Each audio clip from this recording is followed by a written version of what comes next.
fire philosophy, Nietzsche, Zen, and how to live.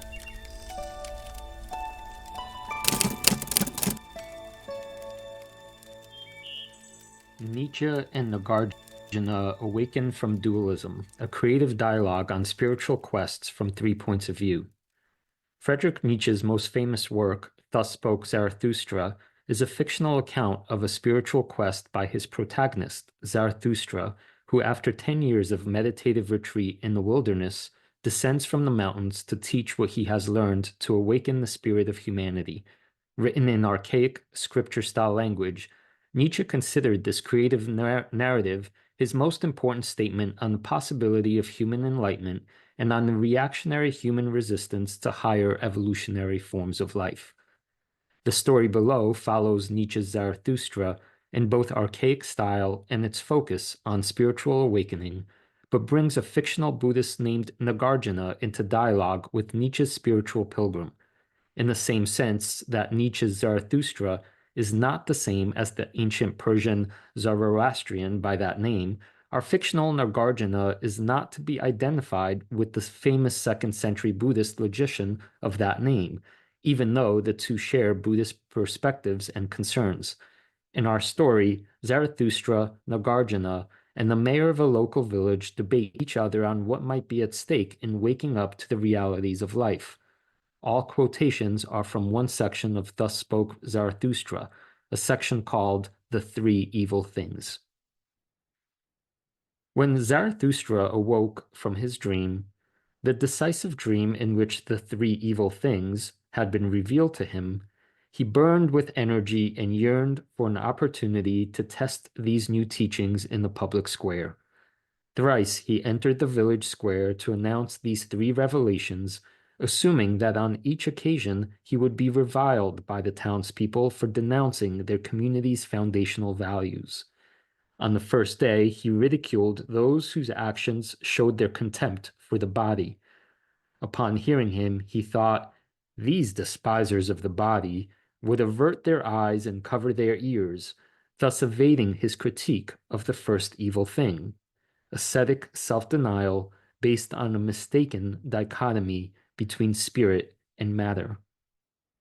On the second day, he offered them justification for their innate yearning for power, now long inhibited, and laughed at them when through cowardice they suppressed their deepest instincts and refused to do battle with him. In predictable humility, he thought, they could not defend their dog-like compliance, and so removed themselves from Zarathustra's company as quickly as possible to avoid his denunciation of the second evil thing. When Zarathustra entered the village on the third day, however, he found the townspeople gathered around another speaker, a stranger called Nagarjuna. Although fascinated by the persuasive presence of this traveler, Zarathustra laughed out loud when the orator extolled the selfless virtues of compassion. Zarathustra had come to denounce that very virtue, the third evil thing, selflessness. As Zarathustra joined them in the square, the townspeople began to depart, soon leaving the 2 thinkers alone there. Zarathustra immediately began a torrent of ridicule for the slave-like selflessness being valorized by Nagarjuna. Zarathustra said, "Mine is the teaching of glorious selfishness, the sound, healthy selfishness that issues from a mighty soul. It banishes from itself all that is cowardly. It despises the woeful wisdom proclaiming that all is vain. It regards as baser yet him who is quick to please, who, dog-like, lies upon his back, the humble man. It spits at slaves of all kinds, this glorious selfishness." Thus spoke Zarathustra. Upon hearing these words, Nagarjuna lowered his head. Then, looking up directly into the eyes of Zarathustra, he just smiled, unintimidated, but without saying a word. Zarathustra said, "Good sir, are you deaf and dumb? Do you not hear the radical cutting edge of my denunciation? Do you not fear this overturning of the traditional value of selflessness?" The stranger said, "Indeed, dear prophet, I am deaf and dumb. I am deaf to all aggressive rhetoric, dumb in the face of all misguided hyperbole. In truth, the radical cutting edge that you proclaim escapes me, and I fear neither the valorization of selfishness nor its opposite. Words are not to be feared, they are to be received, thoughtfully considered, and then released. Come sit with me in the shade so that we can share ideas. Despite their sharp difference of opinion on the teaching of selfless compassion, Zarathustra could not help but be intrigued by the composed courage of the traveler. Eagerly he sought debate, sensing that the stranger alone might be capable of appreciating the glorious selfishness that he now embraced. Zarathustra began by ridiculing deluded dreams of an unembodied life in an imaginary heaven beyond this world, daydreams that persuade people to forego the very life they are living. He dismissed the fearful ones who suppress the dynamic pulse of life that empowers people to face the world with passion and conviction. He condemned religious recluses who are servile before God and divine kicks, calling them and their followers world-weary cowards. Nagarjuna said, "O fiery prophet, your denunciations, while overwrought, expose a tragic human weakness, one that undermines many lives. They make clear that fear is a debilitating force in life, causing human beings to retreat when they ought to advance, causing them to eschew risk, even though risk is the condition of possibility for awakening. You, Zarathustra, recognize the debilitating urge to denounce one's own highest values out of fear of not attaining them. Woe to those who retreat into cowardly sloth when the gift of enlightenment lies before them. Nevertheless, Zarathustra, I cannot recommend your means, your methods. They appear to lack the skill to lead the meek into courage, the lethargic into effort. Your rhetoric of condemnation drives the villagers away and undermines the transformative role that your teachings might otherwise play." Without hesitation, Zarathustra spoke thus: "Compromise and accommodation are flags of surrender for the weak. They foster tepid consideration, but never radical reversal and reorientation in life. The quest for enlightenment isn't a mild-mannered pastime for sedated non-strivers. Either you gather the strength and courage to stare into the abyss of truth, or you look away in lifelong self-surrender. My rhetoric is harsh, I understand, but it echoes the radical harshness of truth. When my words are heard and received, they beckon the recipient out of complacency and denial and into greater forms of freedom and awareness. I don't come to the village to bring ease and comfort. I come to announce the pain and discipline of world transformation. That the villagers prefer the soothing message of compassion, I completely understand, just as they prefer to retreat to engagement and illusions to truth." Nagarjuna, moved by a level of passion and commitment beyond any he had encountered, elevated his critique, saying, "But surely, bold prophet, you cannot mean to valorize the selfishness of the greedy, the deceitful. Surely you cannot admire the prosperous thief who cultivates nothing but greedy self-absorption by defrauding immigrants and the elderly out of their homes and sustenance. Surely you cannot praise the corrupt politician who seizes power through deception to secure his own comfort and welfare. Surely these are not your heroes of glorious selfishness." Nodding in affirmation, Zarathustra said, "Verily, compassionate wanderer, these are not the paragons of authentic selfishness. This is not the sound, healthy selfishness that issues from a mighty soul. Those just described have through ignorance abandoned their own lives just as foolishly as those who they defraud. The self they cultivate is the self of evasion and delusion, the cowardly self that hides from authentic encounter with the world. Those who are profoundly self-seeking are not greedy. They covet and hoard nothing. Possessions, fame, and fortune are of no concern to them. nor are they deceitful, for they understand that only in the mirror of truth does the self become visible. Only out in the space of pure encounter is the self not cowering, not hiding in disguise. My admiration is reserved for the highest form of selfishness, a demanding selfishness without fearful compromise or petty possessiveness. Then, on that point we are in accord, Nagarjuna replied.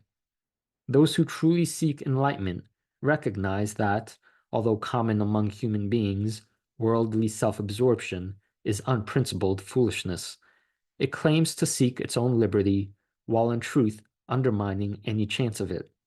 Still, I wonder whether the inversion effected by your critique might lodge you, Zarathustra, in a similar position.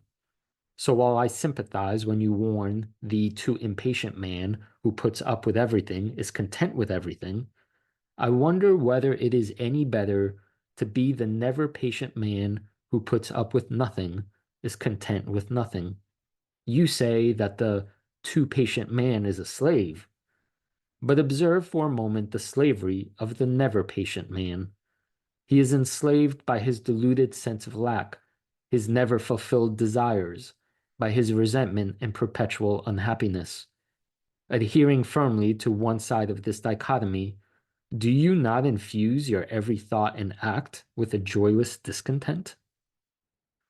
Zarathustra then said, Indeed, agile logician, so it may be. There is danger in my emphasis, but I risk that danger in order to address what I take to be a far greater danger, the danger that the pious valorization of patient humility just disguises a spineless lack of nerve, a pathetic failure to take a stand in life. Servility is a slavish delusion, compelling people to forego their lives without ever having lived them with discipline, insight, and courage. Admirable human beings stand up for themselves, as themselves, thereby honoring the gift of having been born. Entirely hateful and loathsome is he who will never defend himself. Nagarjuna said, Nothing is entirely hateful and loathsome, however. Many things deserve our judgment. And in juxtaposition to he who will never defend himself, let us examine the life of he who is always defending himself, the defensive soul, the one who is always embattled, always taking offense whether offense is meant or not. The greatest danger is to be entrapped within a dichotomy, to have the positions you espouse be determined in advance by mental position to which you are bound. Setting the always yielding person in juxtaposition to the never yielding person, we delude ourselves by failing to see the slavish limitations of dualism. Is it any more admirable never to yield than to always yield? Or is there, in truth, a more subtle link between the forces of give and take in play all around us, a balance to be achieved between open and closed, toleration and conviction? Zarathustra smiled and said, Truly, noble traveler, there is clarity and depth to your vision, since the same will return eternally in that our every act will forever be inscribed in the universe. It is incumbent upon us to shape our actions to be as comprehensive and as subtle as the realities in which we live. So let us pursue this insight one step further, Nagarjuna. Earlier, you chided me for lack of skill in my mode of address to the townspeople. But now I ask you whether the balance that you prescribe between yield and anti-yield is a static balance, always straddling the middle ground, or whether the optimal balance might in fact be temporal, one that sways back and forth over time through sequences of action and composure, movement and rest. If there is skill to prophecy, that is the skill of timing. One whose rhetoric is always balanced, always in proportion, cannot account for the sway of the universe, its movement through ebb and flow. When my words are extreme and I appear to rant rather than to reason, It is because I judge that the great noontide has arrived, and that at this historical juncture, the awakening of humanity will not occur through reticence and composure. At the arrival of noontide, only radical prophecy will awaken the slumbering populace. Only the rhetoric of existential crisis will turn the tide of mental slavery that right now threatens to pull humanity down into the undertow of darkness. Nagarjuna paused a moment and then said, "Your explanation has brought us into accord, Zarathustra, except for a fundamental point upon which we may remain in substantial disagreement. And this, of course, is the issue of the self, upon which these questions of selfishness and selflessness are founded. What is this self that's presupposed in our exchange? Your position rests upon the assertion of the self and mine upon its opposite, the assertion of no self. You refer to the mighty soul around which everything becomes a mirror. But when the world is mirror-filled, no matter where you look, all you see is yourself. What I propose works in the opposite direction. When I look at the world, I want to see the world, not myself. When I look at myself, I see the impact and influence of the world, the way the world flows through me, shattering the deluded sense that I am fundamentally separate and self-constituted. I partake in the pleasure of the entire cosmos coursing through my veins. So tell me, Zarathustra, what is the pleasure in a world of mirrors, in solipsism?" Zarathustra shook his head in pleased disbelief. "I now understand what animates your teachings of compassion," he said. "You see deeply into the self and find the magnificence and enormity of the world, a world encompassing all living beings. And I can also see the transformative effect that this realization brings to your comportment, the way you stand, move, and speak. But permit me, please, another turn of thought to show you the other side of your realization, one that might enhance its balance. When I say that everything around becomes a mirror to the visionary, I make essentially the same point you make, but in the mode of inversion. Not only is my existence grounded in the enormity of the world, Nagarjuna, the world is grounded in me. Not only do I receive its impact, but it receives mine as well. That impact may be great or small, noble or perverse, but impact it is. I want to shake their lives so that they witness their own unique role in the world, so that at least momentarily they sense the astonishing possibilities that stand right before their unknowing, slumbering minds. I want to awaken them to the possibility of their own freedom, their own personal power. This freedom is not a birthright. It is not a simple inheritance. Freedom must be earned. It must be achieved, created, even if out of nothing more than the impact on their lives of my verbal shaking.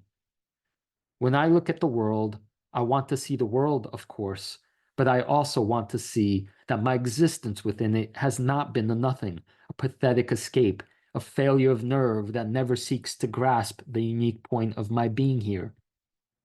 I am here, I have been here, and that will eternally be the case. But unless I will the freedom and power of singularity, enough freedom to live courageously as my own creation, this eternity will just be more of the same, and I refuse to let my minuscule share of that eternity be a slumbering whimper, a cowardly cringing before the challenge of existence. I feel the cosmos beckoning me to become who I am, calling all of us to become who we really could be." The two thinkers just looked at each other, astonished by what had transpired in the space between them. Staring at each other, both suddenly burst into liberating laughter, an uncontrollable hilarity drawing a flood of tears from their eyes. Then finally, exhausted from intense verbal competition and the humbling experience of joyful union, they looked up to see that the villagers had returned to the square and were now surrounding them.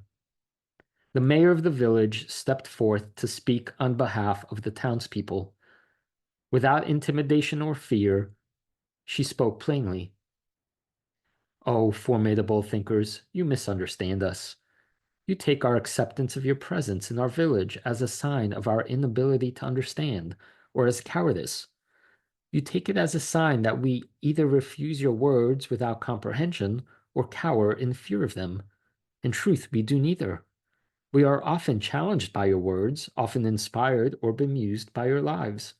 We find you sometimes insightful and prophetic, while at other times woefully out of touch with the lives we lead. You, Zarathustra, show contempt for us, even while we labor to provide the means of your existence. Your words relegate us to a lowly status, while you position yourself as the prophet of a new historical age. You accuse us of cowardice, while we labor in the fields and in our kitchens to feed our children. You denounce our selfless cooperation, but suggest no alternative form of community. Your contempt is sometimes compensated for by the brilliance of your challenge to us, by the way you force us to recognize our limitations, but not always. And you, Nagarjuna, while your doctrine of compassion valorizes human interconnectedness, doctrines of compassion are to compassionate actions what thoughts of food are to the reality of eating. There are times when the teachings of compassion just mask the actual lack of it.